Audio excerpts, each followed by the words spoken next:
बिस्मिल्लाहिर्रहमानिर्रहीम। अस्सलाम वालेकुम डियर स्टूडेंट्स। सफ़ेद जी की एकेडमी के यूट्यूब चैनल के साथ तमाम तलबा तलबात आमदीद कहते हैं।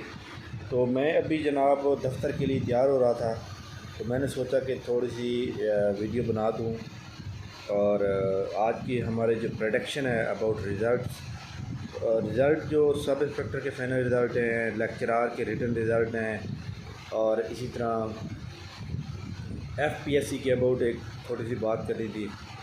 देखें जी, जो रिज़ल्ट फाइनल रिज़ल्ट हैं PPSC के, तो कल जो है PMS के तकरीबन आलमोस्ट जो ऑप्शनल सब्जेक्ट थे वो तकरीबन ख़त्म हो चुके हैं और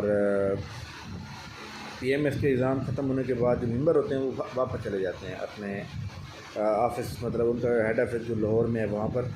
तो ये जितने भी रिज़ल्ट तैयार होते हैं फिर मेंबर ख़ुद साइन करते हैं, यानी रिज़ल्ट तैयार पड़े हुए हैं, सिर्फ साइन होने बाकी हैं। तो मेंबर जो होता है वो ख़ुद उसको वेरीफाई करता है, उसको वेरीफाई करने के बाद उसके ऊपर साइन करता है। कौन सा मेंबर? जिसने इंटरव्यू लिया होता है। इसलिए जनाब आप लोगों ने जो है इसके ऊपर एक बात ध्यान रखनी है कि इंशाल्लाह ताला मुझे उम्मीद है कि इस वीक के अंदर जनाब सब इंस्पेक्टर के फाइनल रिज़ल्ट आएंगे। तो वो किसी भी वक्त आ सकते हैं, क्योंकि कल जो मतलब कल जो गुजरा है सोमवार, वो लास्ट पेपर था आई थिंक, या आज भी कुछ पेपर हैं, तो लेकिन वो चंद पेपर हैं, मतलब हर सेंटर पे नहीं है, ज़्यादा लोगों के ख़त्म हो चुके हैं।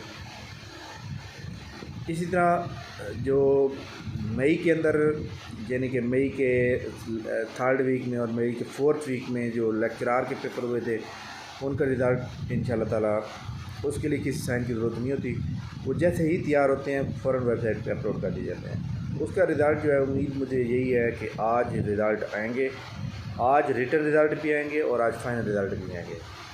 और इसके अलावा जो फेडरल पब्लिक सर्विस कमीशन है उसके अंदर जनाब असिस्टेंट डायरेक्टर ASF और लेक्चरार के जो सब्जेक्ट थे उनका रिटन का शेड्यूल नहीं आया। वो फेज़ 4 में होगा और वो फेज़ 4 अगस्त में भी हो सकता है, अक्टूबर में भी हो सकता है, सितंबर में भी हो सकता है। तो लिहाजा आप लोग घबराने की ज़रूरत नहीं है। बट मैं आज federal public service commission call करके इस बात की तस्दीक करूँगा कि ऐसा क्यों हुआ है। थैंक यू वेरी मच, बहुत शुक्रिया। अल्लाह हाफ़िज़।